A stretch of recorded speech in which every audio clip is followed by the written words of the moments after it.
Okay. With that, I'd like to transition to the next part of our presentation, which will be on aerodynamics, and I'll bring back Chris to talk you through that part. I'm going to start off saying that I'm basically representing something that I think Mark Westlake did a very good job on a few years back, and I believe that was 2019. William, you might correct me if I'm wrong on that, but his presentation that he did on it, which was recorded and is available on our YouTube channel, will be a bit more in depth than what I'm going to give you, but it's still worth mentioning on this. Let's come on, I can work a computer. Okay, let's start off with a brief question. For a new team, what is it that we need to focus on? And I know we're talking aerodynamics in this, but I have to stress for a first-year team, and I think you've heard it echoed here before, the very, very best thing you can do is make your car reliable. If you have to choose between, let's call it optimizing something and knowing that it's going to work, this means potentially overbuilding a little bit. I would definitely, for the first year, overbuild until you get that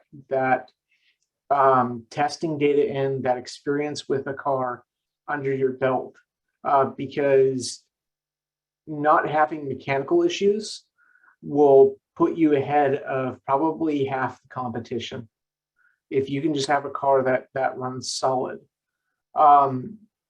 The next year, once you've got that experience, or you can even do this in small scale from just getting test data, then you can go back and start leaning things out, seeing what you can kind of put your car on a diet on too. But I just want to stress that the first thing that I would look for on any car to be successful at this event is keeping it reliable.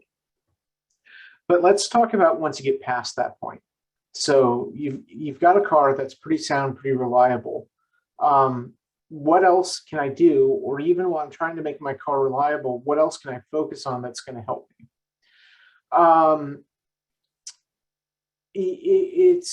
It's kind of going to depend, the aerodynamics versus weight.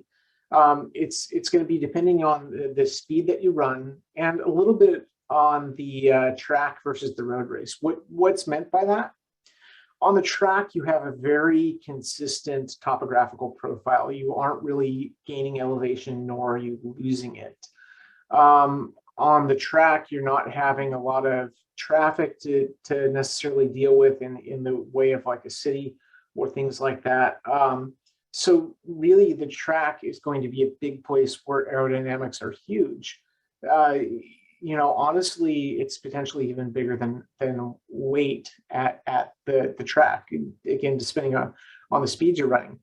But for a road race where you're going to be climbing and you're going to be going up and down, remember that weight is going to be huge. It'll probably make a little bit more of a difference than even aerodynamics, because every extra pound that you have on that car is an extra pound you have to carry up that hill. That's energy you have to spend out of your battery pack. Whereas we're going to have a chart in a little bit that shows aerodynamic drag. Aerodynamic drag goes proportional to speed squared. So it's an exponential curve. I'm jumping ahead of myself. But this is what I kind of wanted to say about aerodynamics versus weight. Reducing drag is the least expensive way to improve your car. This is true, because whatever design you settle on with your car, there are a number of things that can be done to it to make it more aerodynamic. And if you're thinking about that ahead of time, it's not like you have to spend a lot of money to do it. And this is again from St. Thomas Academy in Minnesota, who's done an excellent job of working with some lower cost materials. Yes, their car was still carbon fiber, but we'll show you further in the package how they did some pretty neat stuff with some pretty cheap things. let's talk about aerodynamic drag. I'm going to show you a little Sorry, bit Chris, more. let me chime in. If you can go back to the previous one. Yeah. That particular frame actually was not carbon fiber, and you can see what simple aerodynamic things you can do with a chromoly frame that's enclosed by shrink wrap and foam board. So certainly the cockpit was blown out so that there's a nice thing there, but this is a very simple chromoly frame that was built by Minnesota.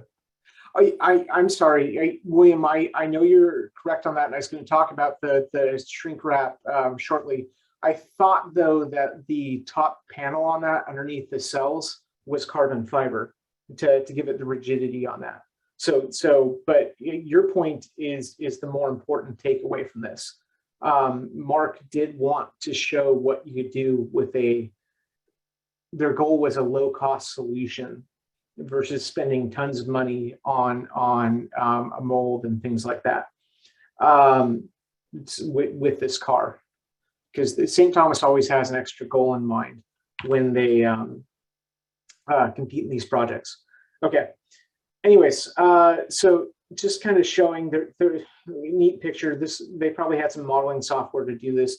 There's a number of things out there, but you can go even more low tech than that. Honestly, you can do some simple, even scale experiments where I've seen people, and you can research this online, create small scale wind tunnels using a fan that they bought, a group of straws that they taped together to get the flow to be laminar, and a scale model with a small force gauge attached to it, so they could like see how much the model tugs on it, and they can compare a couple of different designs.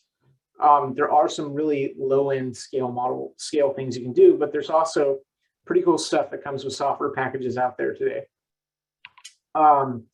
Here's a good example. I forget which book this is from, but this is just talking about the basics in aerodynamic drag. Let me just real quick and get my laser pointer back. So you can obviously see an ideal laminar flow situation. And this is more of what we see in a common, what we'll call a bad shape, where you're causing a lot of vortices to happen as the air flows by. This turbulent a vacuum that's behind it is what actually can cause a lot of that drag. In addition, you can also have shapes that are literally catching the air and picking it up and moving it with you. But for the sake of simple shapes here, you can kind of see how really this teardrop shape kind of evolved. There's also lots of videos you can find. I love YouTube these days on this kind of stuff, where you can see different things that people have done. But there's a good takeaway from this in that you can kind of see, you can see that the cam tail, or the sharp teardrop here, or sorry, the extended tear, kind of give you the best thing. Putting too steep of an angle on it, again, it starts leaving pockets where there's vacuum and vortices, and those just don't cut through the air as easily. So that's a good idea. Again, early on in the design, when you can try and figure out what you're doing, if you can integrate this kind of shape into your car design, you're going to be better off. The other thing that Mark likes to point out is fairings are kind of a big deal. When you've got your wheels out in the air and they're just chopping through things, they can actually be responsible for a good chunk of drag if you have an otherwise aerodynamic car. All right, oops, sorry, two versions of this open. So this is what I was meaning. This is two human-powered vehicles that Mark has some data for, that they both did at school, but they have a Velomobile and they have an upright bike. And you can see the data that they've kind of collected, whereas speed increases, how much drag they actually get off of the car. So it's an exponential curve going up with speed. And the difference in the slope on this stuff, sorry, I've got my kids outside my door. They may help me present here. The difference in the curves are because you've got an upright bike, which has a much taller profile in the wind than what do you kind of put with the Velomobile, which has a much more aerodynamic shape with cutting through. So you see that even though it's still an exponential curve with speed, it becomes much more critical at a slightly higher speed. And you can see that even in the 15 to 20 mile an hour range, that's nothing near what you're going to get at the 30 to 35 mile an hour range. It's significantly higher in watts for those. So it's just, as you pick up speed, this becomes exponentially more important. So one of the things Mark wanted to demonstrate was some of these novel concepts that I'll call it, that his team came up with, like how they did wheel fairings and some of the other shapes on their car. One of the things that I may have to pause for 1 sec here. I apologize. Okay. Hey, girls. So just to continue a little bit for Chris, Mark's team had an ability to create these wheel fairings that were really inexpensive and got you to have a sense of aerodynamics without having to do any major, carbon fiber or things like that. And simply what he did was to create these foam core boards, and he would essentially cut different strips out to form the shape around the wheel, and he was able to hot glue those shapes together to form an appropriate shape. And so Chris can get into details about how he did that. Yeah, it was actually really neat. This is one of the things I remembered because he brought in one of these foam core boards. I mean, he actually said that I believe he found it at like Staples or an Office Depot, and it's just one of those kind of rigid like poster boards that you'd find, normally not that flexible. So these are kind of the things that he said that you need. You want to get one of those foam core presentation boards, some razor blades, some hot glue. Eventually you're going to want carbon fiber fiberglass for reinforcing, obviously epoxy resin for going over it, some level of creativity, and a lightweight body filler. So let's take a look at it. This is what I mean. So these were originally a solid sheet. You can actually still see the price tag from like one of the stores on there. And what they did is they made lots of vertical slits on one side of it. And by making all those vertical slits, it allows you, without breaking or kinking the board, to bend it into an arbitrary shape. So that's kind of what they've done here. You can see it again in this picture too. You've got all these slits in here so that they can bend the foam board, and then they went ahead and put another piece that they cut out and capped it. And they did this, just with hot glue. So this is a very easy and inexpensive material to work with for forming body components. After you kind of get it to the shape that you want, this is when they start adding some reinforcement. And in his case, they used, I think, a little bit of carbon fiber on the outside and some epoxy resin on that. So what we want to do now that we've built the shape is just put something on it to make it a little bit more stiff, a little bit more durable. So that you can see here, actually that could have been fiberglass, looking at the edges. I honestly can't remember. Either would work reasonably well for this. Fiberglass obviously is a lot cheaper than carbon fiber. And then, you just want to, as you would be doing with anything else, squeegee the excess resin from the fabric after you've kind of painted it on, so you don't get big globs of it. Here he said that I believe he added some carbon fiber squares on the inside, which you can't really see that well, to make attachment points for this. So something that he could mount to his frame. You can still do the same things with fiberglass and epoxy. The point is that you want to, if you're going to have something like this mounted to your car, you can't just have a smooth surface everywhere. you have to think about putting in something that's going to allow it to fasten to your car. You can even glass in a little middle tab or something like that. But you want to think about an attachment point for what's going on. So that's kind of what they were showing here. And actually that's not carbon fiber, it's just fiberglass that they're laying over the top of it right there. And then he mentions that after they got it to where they wanted, you know, you see you've got the excess tails down here, they just trimmed it with a jigsaw. And if they wanted to do a cutout or anything like that, again, all they used was a regular jigsaw for it. So very easy to work with material right now. And they got a very, very unique composite curved shape out of it. So here's where they took, now this is after it's been glassed. They used, the key here is a lightweight. Lightweight doesn't necessarily mean Bondo. I think there are some other things out there that you can find that have a little less weight to them.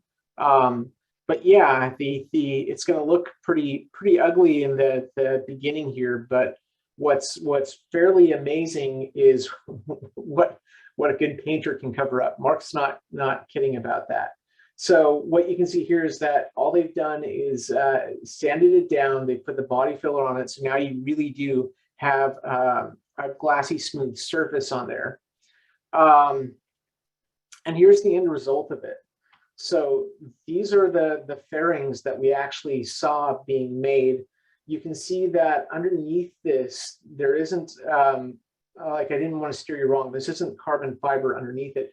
This is like the boat shrink wrap that you get, again, back like in the Northeast or something like that, where you want to winterize your boat. And it literally is just shrink wrap. That's all that's on there. So they've got it shrink wrapped around here so that there can be a little bit of movement within the fairings. They've got a rigid attachment to the car. And that was it.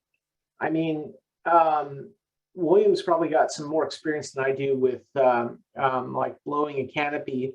Although I think that Mark and the Minnesota team, in this case, use a similar idea of shaping foam to actually come up with the shape for their canopy versus like what the Walnut Solar Car team did, which was actually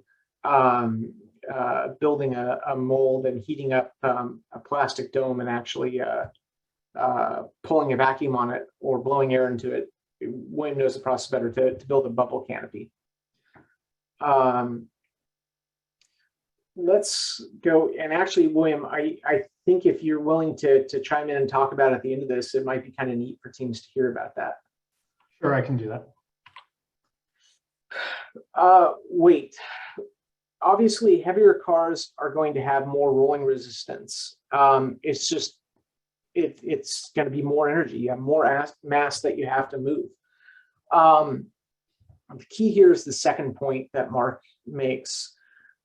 You never want to reduce weight as the cost of safety.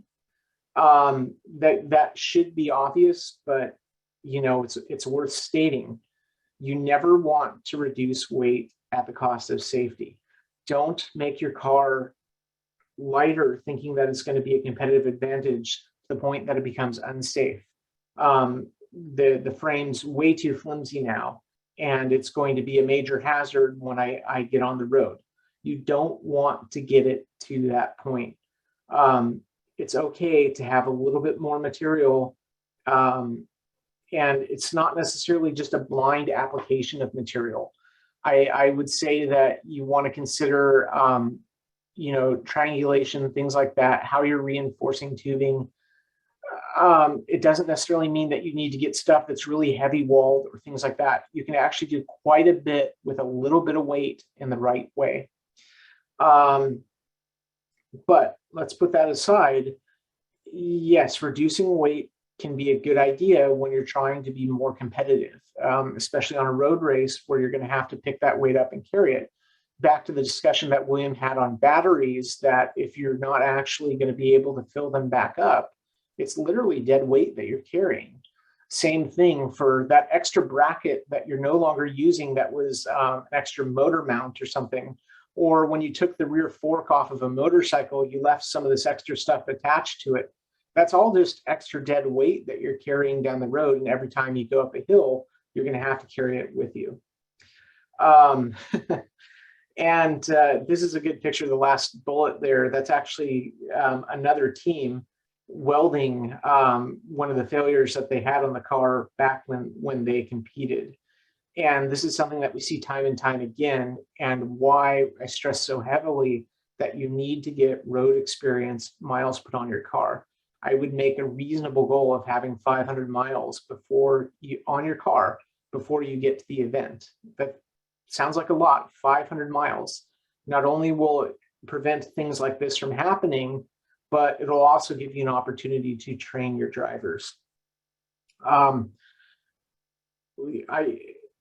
Minor diverge here, or tangent. If you went back, since I'm looking at one of the people from the Houston Solar Car team, and asked them what made them so successful. I mean, they're the most winning team we've ever had at this event. It would be because they put so many miles on the car. They had, in any given year, somewhere between 800 and 1,200 miles on their car before they ever got to the event. And that entire time, they were coaching and training their drivers, because driving a solar car is not like driving a regular car. So if you want to know the great secret to doing well at this event, there it is, from the team that's won the most. Put miles on your car, finish early, and do lots and lots of testing. And not only that, but train your drivers on when to accelerate, when to coast, how to ease it up.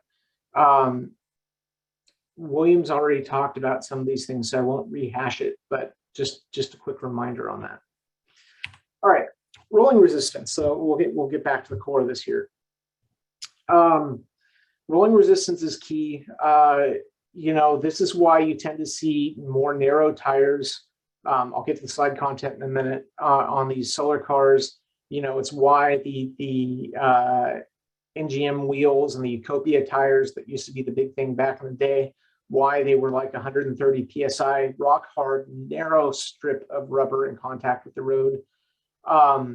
So again, William talked about wheels and tires, but that's one of the things that you want to look for. If you're looking for a low rolling resistance, like motorcycle tires, they are okay, but they're not great, because you tend to have a wide patch of rubber. And certainly if you're not running them close to the max rated pressure, it costs energy to have to deform. Like if you have the base of the tire, every time it starts out like this kind of V shape, and you're deforming it to something flat because you don't have that much air in there.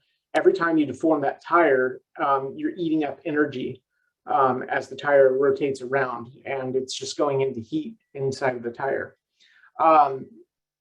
The other thing that you can use, so for a pure rolling resistance perspective, narrower tires tend to be a little bit better. The downside is that they're not as good for the road. They're harder for braking. You have less contact and control. Again, we've kind of covered this stuff in other places, but I want to just rehash it a little bit here with the conversation on rolling resistance. It's also stuff that makes sense. Bearings, they can be cleaned. You do want to take some time, open them up, and you want to, honestly, as long as they've got dust covers on them and you can snap them back in, clean them out, get rid of the heavy grease in there, put in a light oil. Make sure you've got no dust, no crud in there. It should just be free spinning. Again, tall, skinny, high pressure tires reduce rolling resistance, but yeah, they cost you on the handling, especially when you're trying to brake, because rather than having like the footprint of a motorcycle tire, you now have the footprint of a bicycle tire. And with a 800-pound car, that's not a lot of rubber on the road when you're trying to do a panic stop. Or if you're trying to handle on a rougher road surface. Tire pressure, again, I just kind of talked about that, but you basically want to be operating near the maximum pressure for your tires, because the harder the tire is, the less you're going to spend energy deforming the rubber as the tire rotates. You do want to be aware that, especially in Texas, your tires are going to get hot out there on the very hot asphalt, and the pressure is going to go up. So you want to be careful about actually bursting a tire. You also want to be careful with some of these super skinny, super tall tires, because some of them tend not to be that robust and very sensitive to alignment, like William had mentioned before, where if you've got a little bit of scrub on that, you can blow tire after tire after tire. Again, all this should come out in testing. As Mark says here, if it rotates, lubricate it. And this is not like an automotive application where you can be energy inefficient. Generally, you want to use a light oil, and you want to make sure things are nice and clean and stay that way. I'll also talk about, I think it came up when we talked about brakes, but a quick tip here, you want to make sure you've got no rotor drag on your brakes. Most calipers will back off these days and give that rotor plenty of clearance. But if you've got any drag or you've got a dead side up against it, that's all energy that you're taking away from your car and converting it into waste heat. So that can be important too. And like Mark says on the bottom of this, wheel alignment, if you've got your wheels, instead of being straight, they're turned in like this, of course you're going to be plowing the entire time, and that's going to eat energy as well. I mean, really, when you've got your car loaded up, or even your rolling chassis, you should be able to, with just a couple of fingers, push it or pull it if you've done this right. It shouldn't be that hard on level ground to make it move. If you hear noises or squealing again, that could mean that something's rubbing, and you want to look at that, because that's just eating your energy. All right. I honestly think that that's all I had for that. Again, Mark gives a really good overview of this stuff on our YouTube video, and I'll talk about that in a little bit more in depth. But I'd like, as a takeaway from this, a couple of things. Again, be smart when you're talking about reducing weight. That's the first one. Two, what they did with that foam core board that they bought from an office supply store was pretty neat if you think about it and you're trying to make complex shapes. Be creative and exploit things like that. It's just a great way to do it, low cost. And if you make a mistake, you're not losing anything but the time. Three, just keep in mind rolling resistance is critical. Between your rolling resistance, your weight, when you go up and down hills, it's really going to set your baseline for how much energy you're going to be using. And remember that chart in the very beginning. Low speeds, if you're crawling along, aerodynamics don't really have quite as big of an impact. But as soon as you start picking up the speed, it gets exponentially worse. So if you're running into a bad headwind, or if you've got a day when you're going to be doing a lot of cruising downhill, you can just eat a ton of power if you haven't put some thought, at least, into the aerodynamic profile of your car. And I would say on that chart, you'll see that, even as low as, 10 miles per hour, there's already some level of differentiation. And on a road race, we require you to be running at least 15 miles per hour. So there will be some effect of aerodynamics even for slower speeds. Certainly weight is going to be more important at lower speeds than aerodynamics. Yeah, thank you, William. It's both will become important on a road race. If you had to pick one, I would pick weight initially as the primary focus. However, you want to put some thought into the profile of your car and being aerodynamic where you can. Sealing up openings, having the shapes that we kind of showed here where you can have them, because it doesn't cost much to do this kind of stuff. You can use cheap materials for it. They can be lightweight, and all you're doing is saving yourself later on in the event. And Chris asked me to talk a little bit about the Wellness Solar Car experience in creating our own canopy. And so I'll take an opportunity to talk a bit about that. So what you see here is the 2017 Walnut Solar Car team car, which is the advanced division car. You'll see here that we did create a aluminum monocoque design, but what I want to focus on here is this canopy, and it looks pretty beautiful, and you go, wow, you know, how much is that going to cost us? Well, we actually, over the course of experimentation, blew that on our own. And so it's simply an acrylic sheet that we heated up and formed to what we wanted to do. And I'll talk you through a little bit of what we did. So as part of our effort, we created this, we call it the Canopy oven. This Canopy oven essentially had the ability to essentially enclose a piece of acrylic within this oven, and we would essentially use that oven to heat up that piece of acrylic. And then once the acrylic is heated up to a point in which it would start deforming, we would then put some air pressure down into that. And I'll talk a little bit more in detail about what we did there. And it would create that pressure down so that it would form the bubble. And when we believed that the bubble was the right shape, we would then cut off that air pressure and then cool it down, and then it would just stay the appropriate shape.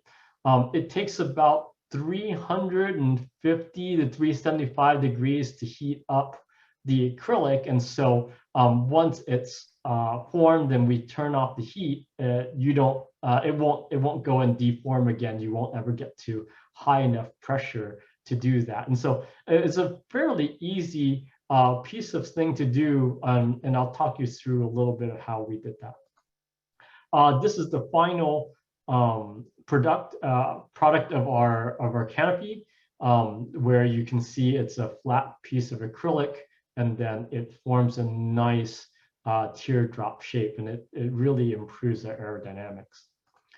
So what we've been doing, and Matt Satin and I, we were co-advisors of the Walnut Solar Car team, have been experimenting with a smaller version of this canopy oven, and we're still working on it. And so I'm showing you an intermediate product.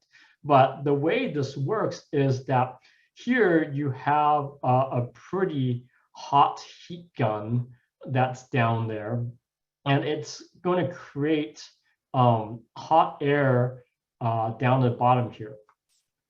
On top of that section is a template made out of MDF that we cut the opening shape to. In between that, we would put an acrylic sheet that we were going to blow into the canopy shape. And then you would put on another layer of that MDF on top of that. And then on the very top of that is a cover where we can then apply air pressure. And so the procedure would be that you would heat up the acrylic to the right temperature, apply air pressure from the top down, and then you can see that we created a little window and markings to see how deep we wanted that particular canopy to be blown, and then we can stop the air from there. One of the things that you have to be aware of when you're creating a solar oven like this is to make sure that the hot air is evenly distributed across the entire canopy. That's what we're experimenting with right now. You can see that for this particular run, we put a bit too much heat up on the forward side of the canopy, and so it blew to the right height, but the back side was cooler and it did not blow as deep. And so it's something that we're working on, and as soon as we sort of get all the wrinkles out, we will certainly be providing design information and instructional video on how you might create your own canopy oven and blow your own canopies. Thanks, William. For the walnut team, I also assumed that that finished product, that wasn't the first run at that, right? No, certainly there were a few experiments with that, but when you look at the cost of an acrylic sheet, which is about $150, $200, you could probably get a decent product, especially if you're in our case cutting into 4. You could run a few experiments and then get to a fairly aerodynamic canopy in with about $200, $300 if you count all the equipment that you need to create your canopy oven. So something that will be of interest to teams that want to advance their aerodynamics for their car. Awesome. I know it's appreciated that you guys are doing that. I'm sure people will look forward to seeing what gets put up with that, because that sounds like a pretty fun thing to go do.